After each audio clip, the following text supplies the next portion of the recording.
Good day, one and all. Hey, Michael. Jonathan, Sugar. And the other one's around here somewhere. Yeah, so as seen by the title of this video in which you clicked onto, it's Midnight Movie Madness Review. What the heck do we call these things? I don't remember. MoviePass Midnight Madness. MoviePass Midnight Madness. This is the Triple M with Yep. the Bro JMRs. Except for we didn't use our MoviePass this time.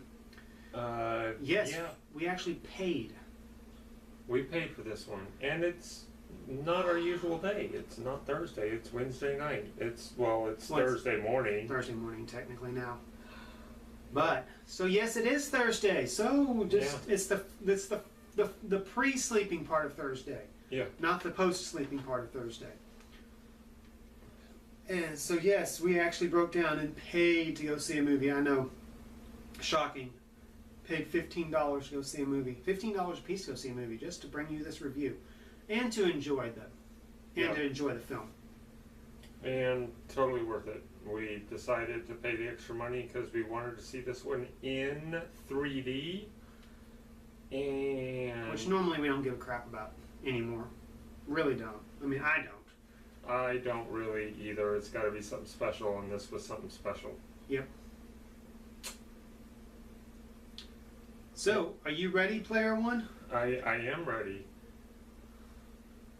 All right, let's tap into the Oasis and do our review of, in case you haven't figured it out. Yeah, Ready we went. Player One.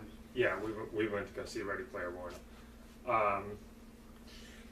And yeah, it was Almost perfection. Well, that's giving it too high a praise, because while it is amazing, it's just almost perfection. Because with the fanboy stuff is just, the nerdy pop culture stuff is so overwhelming that you almost have to like catch your breath a minute. And it's like definitely one of those viewable that you're going to watch it several times, and you're going to notice new stuff every time, because stuff he pointed out that I didn't even see. So yeah. It was everything that I wanted it to be. I agree. And more. And a lot more, because from the trailers, all I was seeing was pop culture references and nostalgia and an interesting idea. Mm-hmm. I knew nothing about the story, because I've never read the book, and I want to now. Which is based on a book, by the way. Yeah. I want to read the book. I wanted to read the book before we went to go see it, but I wasn't able to get a copy of it. I looked for one. I didn't realize that they were carrying one at Walmart for like $10. I could have just had you had you get one. But so I didn't know anything about the story, and that was a surprise to me. That's what really elevated it for me, is that it's actually telling a good story, like a really good story, a really interesting story. So it's not just a happy-go-lucky trip into the VR world. Yeah, there's where it's like a distraction. There's an actual purpose behind it, and interesting characters, somewhat developed characters. And really,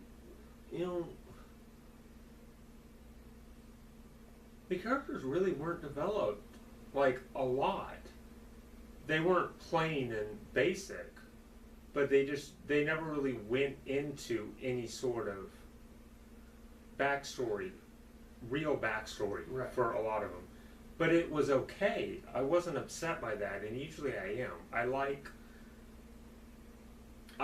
characters that have some depth, and these characters had depth, but the depth didn't come from any backstory. The real backstory that you got was the character of Halliday. Yeah. That's what you found out about, because he was important in the movie. Right. I mean, you get a little bit of, you get a little bit of Sam's backstory and a little bit of Wade's backstory, but not to the extent of something you would normally find. in an action film like this. Mm-hmm. But straight up, this was straight popcorn. It was not. It wasn't like Michael Bay level popcorn. It did have a little bit of thought to it, and a little bit of, you feel for some of the characters, what's going on, and you actually get invested into it. Besides just all the spectacular and lights and sounds and bright flashing colors. Yeah. Yeah. It's definitely an easy watch movie. It didn't feel 2.5 hours long, or 2 hours long, or however long it's supposed to be. It definitely didn't feel it. Yeah. The story gets you interested and keeps you interested. And but you're really watching for. You're watching for the pop culture references and the visual spectacle. Mm-hmm. But the story is there. The story is there to keep you invested. More than anything, just to see how it all plays out.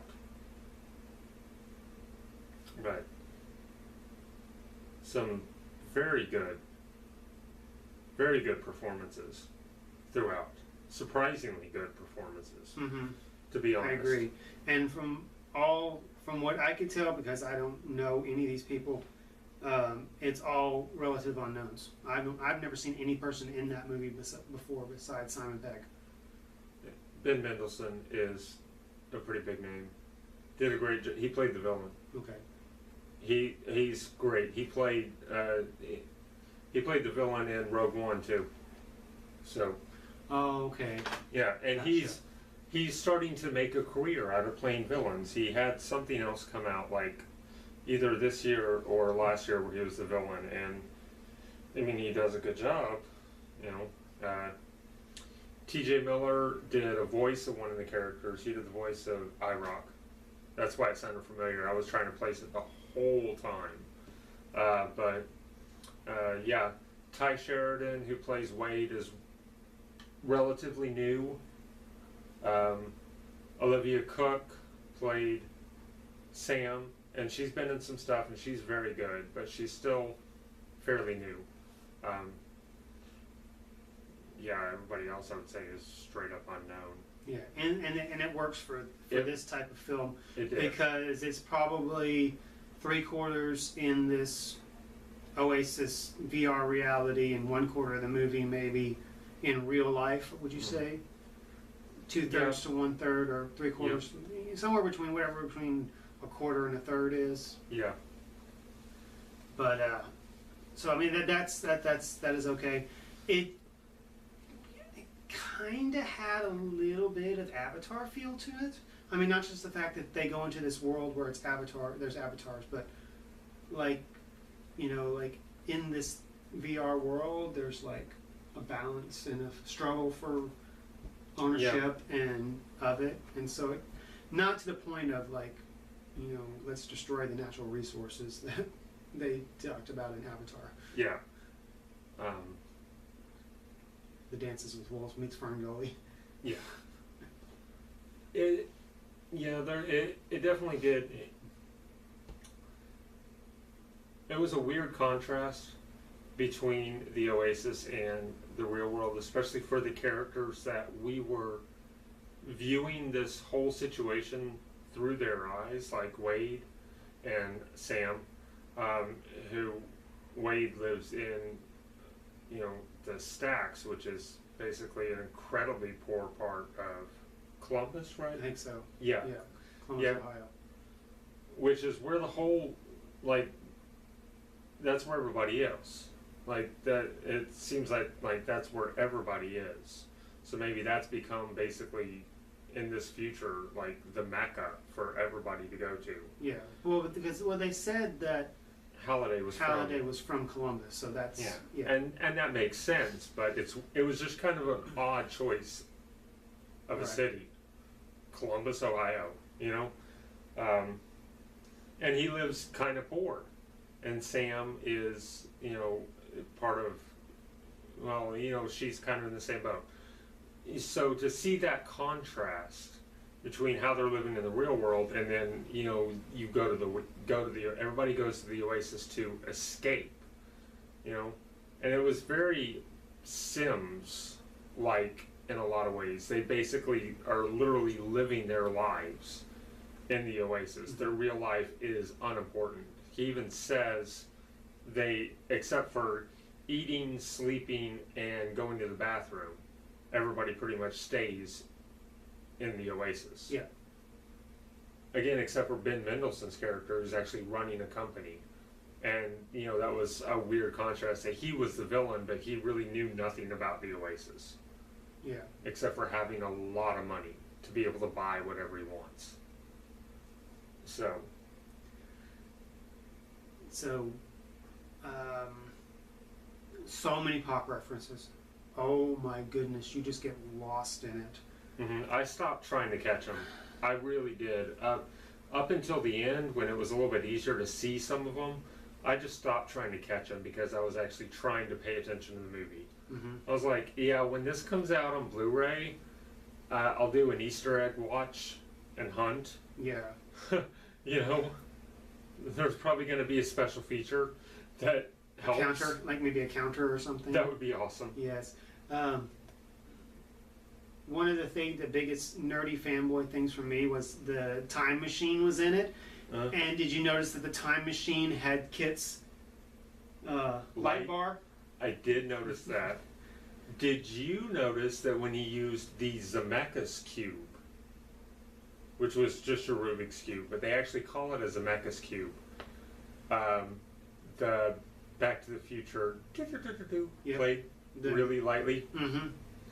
Yeah, when the cube was turning, it played that sign, and then it had just a little bit of overtone from the Back to the Future music, which makes sense because it's a Steven Spielberg film, and Alan Silverson did the music for it, did the score for it, and the soundtrack. Holy crap! I mean, that's just like pure '80s overload. Yeah, it is.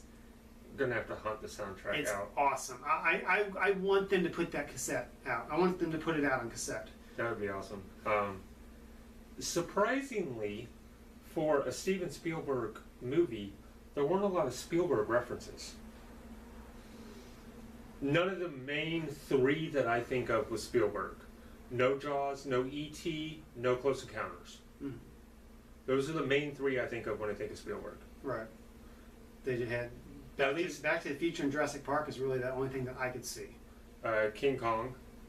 Well, King Kong wasn't Spielberg. Well, yeah, I know. I'm just thinking of the main ones. Okay. But Back to the Future wasn't really Spielberg either. That was Zemeckis.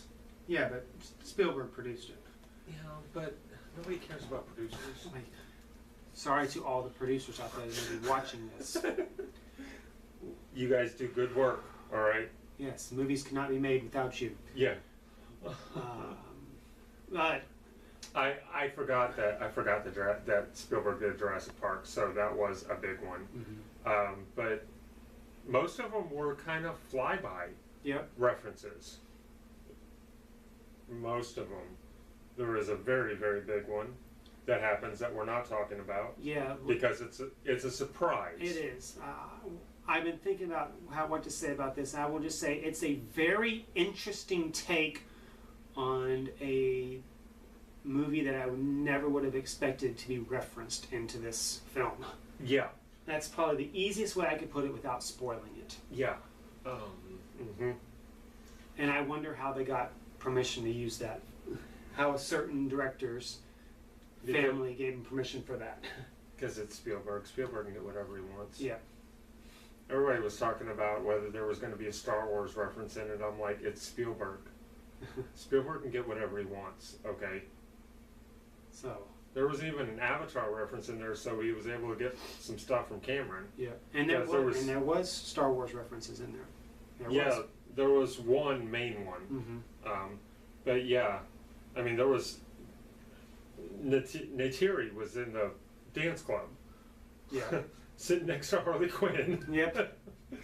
I thought that was great. But yeah, I mean, there's just so much. There was so much good stuff in it. again, performances were very good, directing was incredible, visuals were great. Go see it in 3D. It really is worth the extra money. Mm-hmm. It really, really is. And if you've ever wanted to see Gundam and the Iron Giant fight Mechagodzilla, This is your film. you can actually see it. I kind of want to go see that in a D-Boxing table theater. I kind of want to do that. You really want to drive to Dallas? Yeah, we can go to Burleson. But it would be interesting, which is everything that's in the film that you just feel like you move around so much, it might be interesting for that. Yeah. Especially maybe during the fight scenes. I would. Oh, sorry. Yeah. He's allergic to good movies, apparently. I'm ready for us to get to a day where we can watch movies in VR. Because I want to watch this movie in VR. Mm-hmm. I really do. I don't know if that's, if we're ever going to get to that point. But it would be amazing. Yeah. And I'm sure that there is some video game company that is just having an orgasm right now thinking about trying to turn this into a video game. Don't do it. Don't do it. It's not going to work. You're going to fail. I'm just throwing that out there now. Because somebody's thinking about it already. Somebody's probably been thinking about it for a long time. This isn't going to work. You okay? I'm just thinking who could possibly do it? Lego people, maybe? Okay. Lego, if you want to take a crack at the possibility of trying to do this, I will give you permission, okay? Because Who is it that makes TT Games? there's a couple of different companies that make Lego games, but yeah, Yeah. I think TT is one of the main ones. And Warner Brothers, it's part of Warner Brothers, so. Yeah.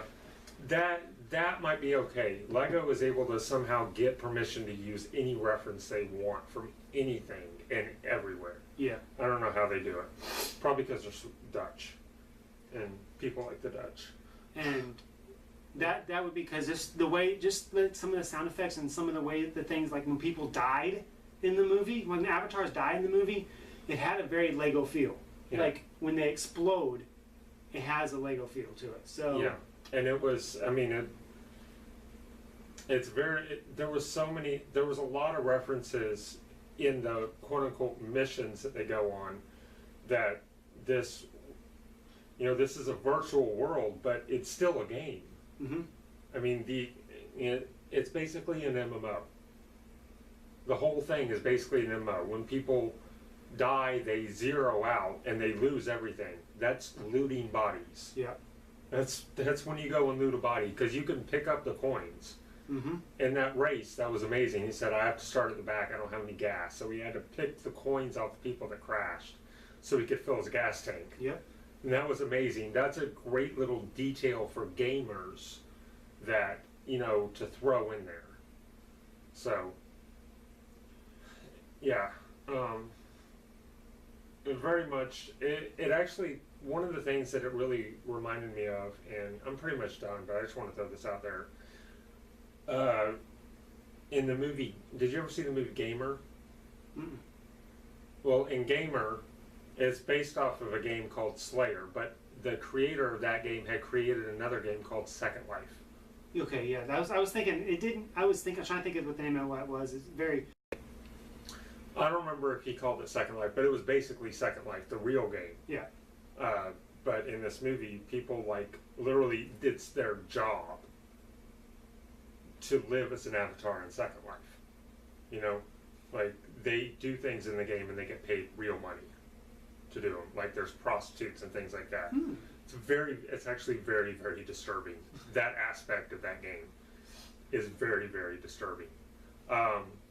But yeah, it reminded me a lot of that. And that it was a VR, but it was still part of the real world. Some of it was actually still part of the real world. So yeah, there's a lot more to this movie than I thought. I think I'm gonna end up really dissecting this movie in my head. It's definitely a multiple view because besides just all the pop references, you're going to need to watch it again, knowing how the story comes out, and then you can pick apart and look at the little things that add to the story that you didn't miss the first time. Yeah. And not just the references, but like the little nuances of everything. Mm-hmm. So, since I know we run it over on this one, wow, we did. We don't even have a time clock anymore to be able to judge it. But yeah, we definitely run over. So this might be a 2-part review, possibly. Maybe. So go see it. Yeah. Yep. This is definitely one that I've been looking forward to for a long time. So is Jonathan. I've been looking forward to it, and I'm quite surprised that it opened 2 days early. Yeah. So I didn't really pay attention to what the date was, but I was like, I'm happy it was 2 days early. So It's fantastic. it's fantastic. So thanks for watching. Good night and blessed be. Bye.